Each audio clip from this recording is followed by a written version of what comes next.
Bonjour et bienvenue sur le plateau de Bonjour chez vous. Aujourd'hui, nous allons voir si le leadership et l'humilité sont-ils compatibles. Et on en parle avec Frank et Nadine. Hello. Hello Evelyne. Bonjour les amis. Nous avons un coach certifié en leadership avec nous aujourd'hui. Frank Poulain. Frank Poulain. Leader Frank Poulain. Je n'ai pas de site encore à mon nom. Pas encore. Je ne suis pas certifié. Pas encore. Et Ça vient. vous pourrez m'en parler après si on est intéressé à si vous trouvez que ce que j'ai dit est vrai. Et si peut-être que vous trouvez que je démontre en pratique. J'allais le dire justement. J'allais dire que tu es un très bon leader. Je le vois tous les jours au quotidien. Et Frank est très inspirant dans son leadership. Et c'est pourquoi tu as été choisi pour faire un conseil du coach aujourd'hui. Tu vas nous donner les bases du leadership. Ouais, c'est les bases. Suite à un pasteur, j'ai une question. Exactement. Tu avais répondu à une question et on s'était dit ça vaudrait la peine de creuser ce thème et puis d'expliquer vraiment ce qu'est le leadership. Des fois, c'est pas clair. Les gens aspirent à être des leaders, mais on comprend pas forcément qu'est-ce qui se cache derrière ce mot. Donc, tu vas nous en parler tout à l'heure. Mais on commence d'ailleurs cette émission en parlant du leadership, mais on va mettre un petit highlight sur l'humilité, ingrédient essentiel du leader. Je casse tout de suite le suspense, c'est compatible et ça doit être compatible même. Et Nadine, on en parle tout de suite avec toi dans la pensée du jour.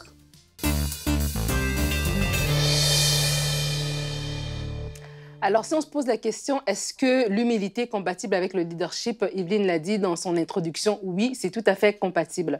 Mais des fois, on se pose la question parce que le monde, la société dans laquelle on vit, nous renvoie une image du leadership qui est tout à fait différente en fait. On pense à un leader, comme une personne qui est intransigeante, qui est fonceur, qui regarde droit devant, qui ne pense pas aux autres et puis qui fonce par rapport à l'objectif. On a vraiment une caricature par rapport à un bon leadership. Mais aujourd'hui, j'ai envie de vous parler du caractère du leader selon le cœur de Dieu. Il y a ce verset dans Philippiens que j'aime beaucoup, Philippiens 2 au verset 3.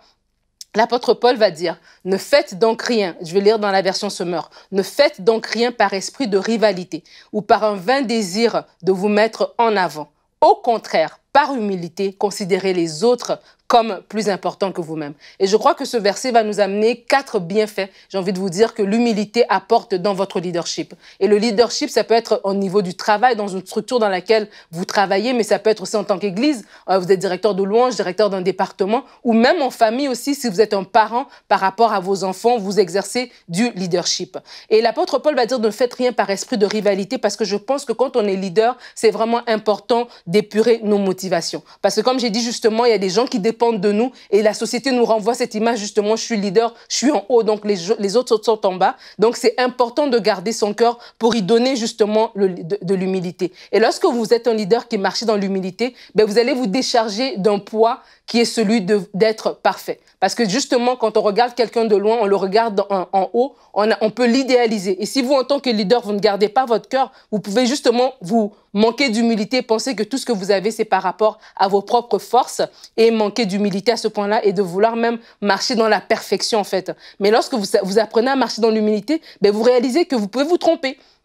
Vous pouvez prendre une mauvaise décision. Vous ne connaissez pas tout. Votre position de leadership, c'est une position justement qui vous a été donnée. Oui, vous avez des compétences qui soutiennent ce leadership, mais à la fin de la journée, c'est une position qui est là, tout simplement par grâce. Et vous pouvez à ce moment-là marcher dans la paix, de ne pas toujours marcher dans la pression de la perfection.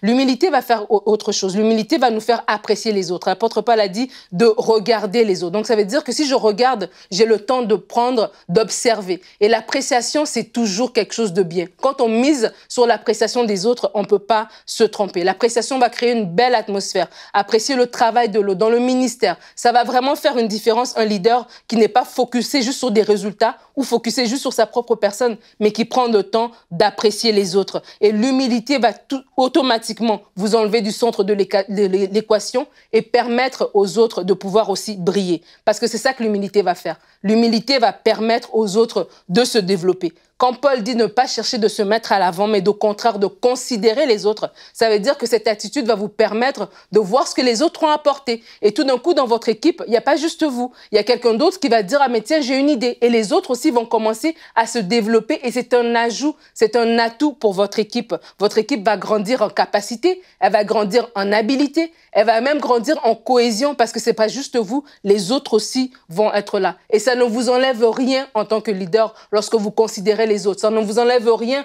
lorsque vous laissez les autres aussi briller parce qu'ils ont aussi des dons et des talents que Dieu a mis en eux. Et quatrièmement, c'est que l'humilité en tant que leader va remettre Dieu au centre. L'apôtre Paul encore va dire dans 1 Corinthiens 4, verset 7, « Qu'as-tu qui ne t'a été donné? Et puisque tout t'a été donné, pourquoi t'en vanter comme si tu ne l'avais pas reçu ?»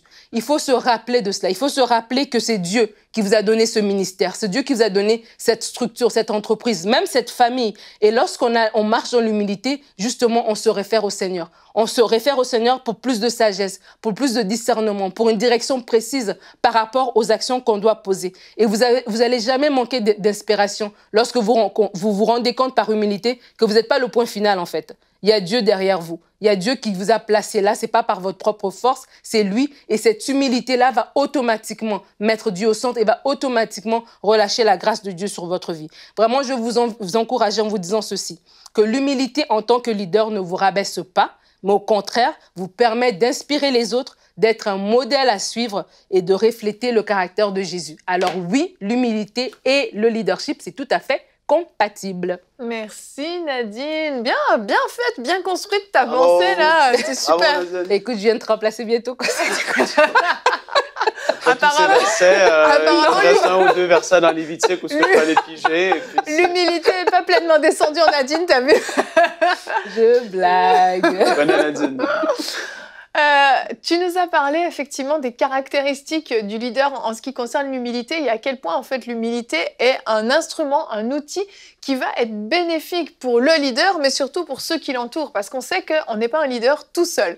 Un leader c'est quelqu'un qui va en fait amener avec lui des personnes. On peut être un leader dans sa propre famille, on peut être un leader dans son travail, on peut être un leader dans son église, on peut être un leader dans une association dans laquelle on travaille ou on sert. Il y a plein de domaines dans lesquels on peut être un leader, mais on comprend qu'un leader tout seul chez lui n'est pas un leader. Un leader travaille avec des gens et doit faire en sorte de les amener avec eux et d'en perdre le moins possible et d'atteindre un but collectif en fait. Et j'aime beaucoup une citation de John Maxwell qu'on va afficher à l'écran tout de suite qui a dit « Un leader est celui qui connaît le chemin, suit le chemin et montre le chemin. » Et quand j'ai lu cette citation que tu as trouvée, Nadine, ça m'a rappelé une image que j'ai reçue dernièrement. Tu l'as reçue aussi, Frank. Tu sais, cette image avec c'est ce troupeau de loups. C'est pas un troupeau, une meute de loups, c'est le bon terme. Ah, des chiens. Et, non, c'est des loups. C'est des loups. C'est des loups, absolument. C'est des chiens, là. Des chiens de traîneau. Nordiques, ouais. Ce sont des loups. Et en fait, dans une meute, il y a le chef de loups et qui est donc à l'avant, mais ça peut être le cas pour des chiens de traîneau aussi. Et en fait, on les voyait marcher dans la neige et celui qui était en avant faisait le chemin pour ceux qui allaient arriver derrière. Il frayait le chemin, exactement. Plus que montrer même. Oui. Il le fait, c'est comme, il jouait un peu un rôle de chasse-neige pour que les autres puissent avancer avec lui et suivre finalement ses traces. Et on voit vraiment le rôle du leader qui effectivement, qui est celui qui connaît le chemin, donc il faut d'abord qu'il ait la vision, ensuite il suit le chemin, mais il le montre à ceux qui sont derrière en disant « voici » là où vous devez avancer. Et c'est une responsabilité énorme d'être un bon leader, d'être un vrai leader, c'est énormément de responsabilité et ça demande effectivement énormément d'humilité parce qu'on peut vite devenir un leader dominant qui va écraser tout le monde, qui va pas se soucier de ceux qui sont derrière, qui n'arrivent pas à suivre, qui va foncer sur l'objectif et qui risque de se retrouver peut-être tout seul sur la ligne d'arrivée. Et j'avais vu une autre image aussi dans ce sens-là où est-ce que justement c'était des loups comme ça, puis il y en avait aussi en arrière en fait pour protéger par en arrière aussi. Et je crois que en fait, même cette citation, ce que ça vient à amener comme réflexion, c'est que c'est au-delà de nos compétences quand on est un leader normalement selon le cœur de Dieu, c'est que notre personne aussi doit être engagée dans cela. Donc ça veut dire quand je connais le chemin, je le montre et je le suis, ça veut dire que je suis pas en train de dire des choses que moi-même je mets pas en pratique. Et en fait, de se dire que quand on est un leader, lorsqu'on marche dans l'humilité, par exemple, on fait on choisit la bonne part, en fait. On choisit la bonne action à faire. Même si le monde nous dit non, soit intransigeant, soit dur. Mais lorsqu'on est nous-mêmes, on se présente tel qu'on est, avec sagesse, évidemment, c'est que notre but aussi en tant que leader, c'est d'inspirer les autres. C'est pas juste que les gens fassent ce que tu veux qu'ils fassent quand tu es là, mais même en ton absence, ils puissent continuer à le faire. Mais comment ces gens-là vont le faire? C'est s'ils sont inspirés par toi. Et je crois qu'en tant que leader, lorsqu'on est humble, lorsqu'on marche dans l'humilité, être humble, c'est quoi? C'est reconnaître ses faiblesses, reconnaître, oui, ça je sais faire, mais ça ici, ma compétence s'arrête ici et ça ne t'enlève rien. Et bien, quand on est humble, on est vulnérable. Et être vulnérable, ben, ça permet aux autres aussi de s'identifier, de voir que oui, la personne en face de moi, elle est aussi un être humain. Et ce qui te tue, c'est parce que des fois, il y a des gens qui se montrent tellement parfaits que les autres personnes ne sont pas capables de s'identifier à toi. Et donc, tu es un leader qui n'inspire pas. Et le jour où on n'est pas parfait, quelque chose arrive, ben, les gens sont déçus, en fait, parce qu'ils avaient une fausse image de toi. Mais lorsque tu es humble et tu sais que ben, ça m'enlève rien, ma position qu'elle est là, c'est Dieu qui me l'a donnée. Et oui, j'ai des compétences qui m'ont amené là. Peut-être, je parle par exemple dans le cadre de l'église, je sais chanter, je suis le directeur de louange, mais je ne sais pas tout faire. Et ça permet aux autres de se développer et ça permet aux autres de te respecter parce qu'ils te respectent de la position que tu as. Et toi, tu sais que ben, je suis humble, ça je sais faire, ça je ne sais pas faire, ben, frère un tel fait ça et ça ne m'enlève rien. Et c'est inspirant et c'est comme ça qu'on a vraiment un leadership qui est selon le cœur de Dieu en fait. Jésus, quand il a lavé les pieds de ses disciples, Pierre a dit non, ne le fais pas.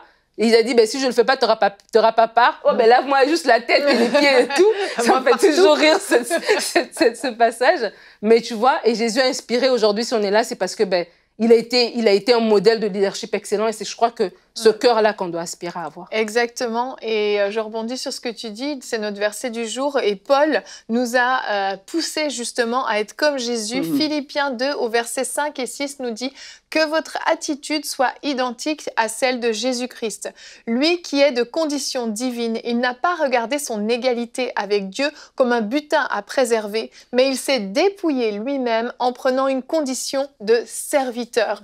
Jésus nous a montré le modèle du leader parfait.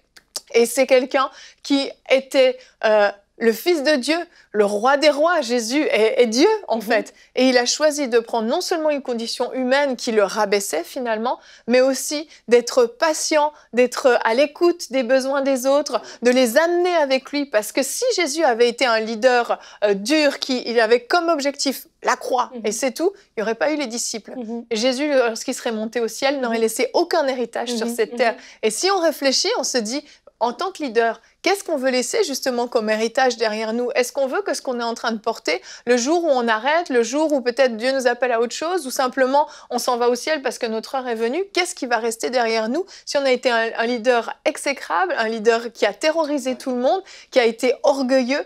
On va rien laisser derrière nous, on n'aura rien inculqué finalement à ceux qui nous suivent. Ouais, vraiment, et c'est la première des choses que pour moi, Jésus a démontré pratiquement, c'est de naître et d'être dans une mangeoire. Ah, c'est fou, hein? C'est l'humilité. C'est un non-sens. Complètement. C'est complètement fou. Et ben, évidemment, il sait, on le sait, il le dit, celui qui va être le premier, qui soit le dernier. C'est tout l'inverse du monde actuel et qu'on voit. Oui. En revenant à ce que tu disais tout à l'heure par rapport à les leaders qui vont être dominants, qui vont être durs, qui vont être tout ça, en fait, un leader va aller nulle part s'il n'y a pas d'équipe autour de lui, de toute manière. Tu vas être leader de personne, en fait. Tu vas être leader de toi-même. Et ça, il faut apprendre à se diriger nous-mêmes, c'est vrai. Mais encore là, l'humilité et le fait d'avoir cette connexion avec nos équipiers, d'avoir cette connexion avec ceux avec qui on travaille et d'être premièrement quelqu'un qui se soucie. C'est important de se soucier de eux avant même de forcément juste penser au but. Où est-ce qu'un leader va juste penser au but, où est-ce qu'on s'en va? C'est là que c'est dangereux. Parce que c'est pas tout le monde qui a un mindset comme ça, qui va penser comme ça. Et ça va faire des gros dégâts. Et c'est là la part de l'humilité, la part de la compassion vis-à-vis de nos équipiers qu'il peut y avoir, comprenant qui ils sont, comment ils se comportent, c'est quoi leur caractère et tout ça. C'est toute une affaire. En tout cas, c'est pas évident. Non. Il y en a beaucoup qui peuvent parler de beaucoup de choses, tout comme quand on parle de la guérison. Ceux qui pris pour personne sont les premiers à critiquer et à dire qu'ils connaissent tout. Ils n'ont jamais imposé les mains sur une personne. Après ça, baptême du Saint-Esprit, pareil.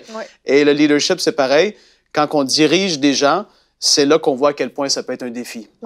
Mais c'est une grâce de Dieu d'être mis dans une position comme ça et de pouvoir grandir et d'être à l'image de Jésus. Amen. Et avant d'enchaîner sur ton conseil du coach, je voulais juste ajouter une dernière chose par rapport aux leaders humbles. Vraiment, je vous encourage, si vous êtes dans une position de leadership, à avoir des gens autour de vous qui puissent vous reprendre en cas de besoin, qui puissent vous dire si quelque chose ne va pas, si vous êtes en train de dévier, s'il y a un danger, si au niveau de votre caractère, il y a des choses à améliorer, que vous puissiez rester toujours enseignable. Est-ce qu'il y a des gens autour de vous qui ont un droit de parole dans votre vie? Il n'y a pas besoin qu'il y en ait une cinquantaine, pas besoin que ce soit toute votre église, mais au moins une ou deux personnes qui ont un droit de parole dans vos vies. C'est un signe d'humilité et c'est surtout quelque chose qui va vous éviter de nombreux dangers sur votre route. On va enchaîner donc avec le conseil du coach. Frank, c'est quelqu'un qui se forme beaucoup au leadership en continu en fait et qui est le directeur de production ici à MCI. Donc il a plusieurs personnes qui travaillent avec lui et il est leader sur ces personnes et c'est vraiment, comme je l'ai dit au début, un modèle et je pense qu'il a beaucoup à nous apprendre. Donc on enchaîne avec le conseil du coach. Et en commençant ce conseil du coach, j'aimerais pouvoir débuter en faisant un petit recap d'un pasteur. J'ai une question que j'avais fait il y a quelques semaines concernant la différence entre l'autorité et le leadership. Et puis, en commençant justement ce petit conseil du coach qui a comme thème ici à l'écran, découvrons les bases du leadership avec un sourire parce que c'est quelque chose qui est agréable. Et puis, les femmes devant moi rient un peu. Donc voilà, on va rentrer dans le conseil du coach en faisant le petit recap comme je l'ai expliqué. Donc, souvenez-vous, et c'est très important, si vous n'avez pas vu le pasteur, j'ai une question. L'autorité va se résumer principalement en étant une position donnée qui va avoir une autorité qui va aller avec. Tout comme les enfants de Dieu ont l'autorité avec le nom de Jésus, au travers du nom de Jésus, mais c'est la même chose pour un policier. Il va pouvoir dire « Au nom de la loi, je vous arrête », etc. Il a une position et donc il est respecté à cause de sa position, mais pas forcément à cause qu'il est un bon leader ou à cause qu'on le suit. C'est tout simplement sa position hiérarchique qui fait que lui, il a une autorité sur ceux qui sont sous lui ou autour de lui. Donc voilà un peu pour qu'est-ce qui est de l'autorité, et c'est une chose très importante. S'il n'y a pas d'autorité ou de hiérarchie, c'est le désordre. Maintenant, le leadership, ou comment je pourrais le dire, ou mieux formuler, un bon leader n'a même pas besoin d'une bonne position officielle, entre guillemets, pour que les gens qui vont travailler avec lui, que ces gens-là le respectent et qu'il ait même de l'autorité sur eux. En fait, lorsque un bon leader va avoir le cœur de ceux qui vont le suivre, ces personnes-là vont volontairement se soumettre à lui, même s'ils n'auraient pas une vraie position officielle. Et c'est choses qu'on a vues dans l'histoire de l'humanité dans le passé, autant que ce soit des généraux dans l'armée, que ce soit des gens qui sont en position d'autorité dans les travails. Les gens, on peut voir, mais pourtant, ils sont attachés à telle personne, mais c'est lui qui est le chef. Mais pourquoi est-ce que c'est comme ça? C'est parce que le chef va avoir bâti, soit au travers de la terreur, de la dominance, au travers de toutes sortes de façons de faire, à cause de sa position, mais les gens n'auront pas voulu et ne voudront pas suivre une telle personne. Et quand c'est comme ça, même dans les églises, c'est pour ça qu'il y a beaucoup de gens qui vont venir à l'église et qui vont repartir d'une église, c'est parce qu'il n'y a pas un bon leadership d'installer. Donc voilà un petit recap entre l'autorité, la différence entre l'autorité et le leadership. Maintenant aussi, je voulais faire un petit rappel parce que c'est très important pour vous tous, si vous êtes des pasteurs, des responsables jeunesse et vous écoutez justement ce conseil du coach, je veux aussi mettre le doigt sur une réalité qui est là et qui existe, c'est qu'il y a des générations qui vont travailler ensemble. Et quand je veux dire génération, c'est qu'il va y avoir ceux qui vont avoir 50 ans et plus, si on peut le dire comme ça, qui vont être de la génération X. Les gens de 42, 43 ans et plus, aller jusqu'à à peu près 58 ans, génération X. Après ça, il va y avoir les milléniaux, ce qu'on peut appeler les milléniaux, 1980 à 1995 à peu près en termes de date de naissance. Puis après ça, il y a la génération Z. Je voulais aussi faire le point là-dessus parce que sinon, on va vivre des frustrations dans le leadership parce que, justement, on va vivre ce qu'on a possiblement déjà vécu. Moi, je l'ai vécu personnellement. On est à quelque part et il y a le monsieur de 62 ans qui va dire « Vous les jeunes, vous ne savez pas comment faire. » Et là, les jeunes vont dire « Vous les vieux, vous êtes... » Et en fait, il y a une confrontation et il y a une problématique au niveau des générations. Et dans le leadership, il faut vraiment en tenir compte aussi. J'avais touché un petit mot là-dessus sur le pasteur, j'ai une question. Mais en 5 minutes, je n'avais pas le temps d'en dire beaucoup, mais on pourrait en reparler possiblement une autre fois. Donc, voilà un peu pour qu'est-ce qu'il y en est de ça. Et là, aujourd'hui, pourquoi est-ce qu'on veut devenir des bons leaders? 2 Timothée, chapitre 2 et le verset 15, nous dit « Efforce-toi de te présenter devant Dieu comme un homme éprouvé, un ouvrier qui n'a point à rougir, qui dispense droitement la parole de la vérité. Paul ici parle de Timothée en tant qu'homme de Dieu, évidemment, mais pour chacun de nous qui sommes sur cette terre, à un moment ou à un autre, il va y avoir une position de leadership qui va nous être donnée et Dieu va voir comment on va réagir avec cette position. Et comme que la parole dit, quand on est fidèle dans les petites choses, il nous en confie de plus grandes. C'est toujours comme ça. Les gens vont dire, ben moi, je ne suis pas un leader. Est-ce que tu es un père ou une mère? Oui, ben tu es leader de ta famille. Est-ce que tu es un responsable technique dans ton église locale? Oui, ben ça veut dire que tu es dans un poste de responsabilité, tu as un certain leadership sur une certaine équipe qui peut être là. Est-ce que tu es un PDG? Est-ce que tu es quelqu'un qui a une fonctionnalité élevée dans ton travail? Tu es un chef d'entreprise? Toutes ces choses-là font de toi un leader et tu dois développer ces capacités. Sinon, comme je l'ai dit, les gens n'iront pas loin du tout. Donc voilà, un leader va inspirer ceux qui le suivent. Ça, c'est le point numéro 1. Un leader va inspirer ceux qui le suivent par son attitude au quotidien. Première des choses, je ne peux pas expliquer trop de caractéristiques à ce sujet-là parce que le temps file, mais une des choses qui va caractériser un leader dans son attitude au quotidien, c'est un leader qui va démontrer de la confiance. Il va laisser les gens voler de leurs propres ailes, tout en étant là à côté d'eux pour les aider ou les rediriger sur la bonne voie. Il va être quelqu'un qui va déléguer et qui va accepter, qui va dire « je vais te faire confiance », même si peut-être je ne te connais pas. Peut-être qu'il va y avoir une nouvelle personne dans votre équipe ou un nouveau dans votre église et vous allez dire « mais c'est une nouvelle personne, est-ce que je peux faire confiance? » Ben oui, en fait, comment est-ce que tu veux savoir si tu peux faire confiance à quelqu'un? C'est en faisant confiance une première fois. Et on va voir comment que les choses vont aller. Tu vas laisser cette personne voler par ses propres ailes, tu vas pouvoir voir comment elle se comporte, comment elle réagit et tu vas pouvoir démontrer envers lui ou elle une certaine confiance. On va pouvoir les laisser faire des erreurs et on va comprendre même l'importance de laisser des gens faire des erreurs. Ça, encore là, ça fait partie de faire confiance. Un leader qui ne fait pas confiance va toujours vouloir contrôler les choses. C'est pas comme ça, fais comme ça, fais ci. En fait, à un moment donné, il faut justement se dire, si je veux tout contrôler et si je veux que tout soit parfait à ma façon, ben, je vais tout faire par moi-même, mais à un moment donné, tu ne peux pas tout faire. C'est impossible. Et c'est là qu'on doit relâcher et qu'on doit dire, je veux être un leader qui va faire confiance. Je veux que l'équipe que je dirige aille de l'avant. Bien, je dois commencer à comprendre et à raisonner comme ça qu'il va y avoir des erreurs qui vont être faites, mais les erreurs ne sont pas une finalité. Il y en a un moment donné, quand on grandit dans des positions de leadership, les erreurs peuvent coûter plus cher, mais au tout début, on doit laisser les gens faire certaines expériences, et ça fait partie de faire confiance.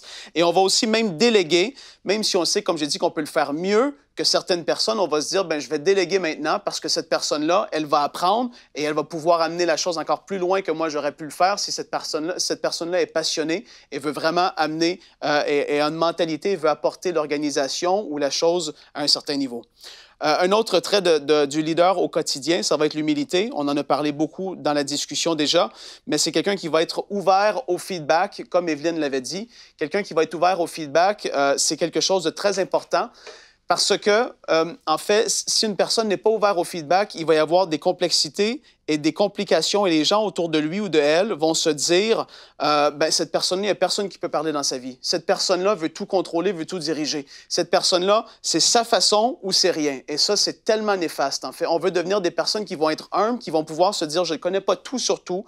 Je veux avoir les inputs, les réflexions, la façon de penser de mes équipiers qui sont là à mes côtés parce que s'ils sont là, c'est parce que quelque part, dans votre organisation, dans votre église, qu'est-ce que vous dirigez?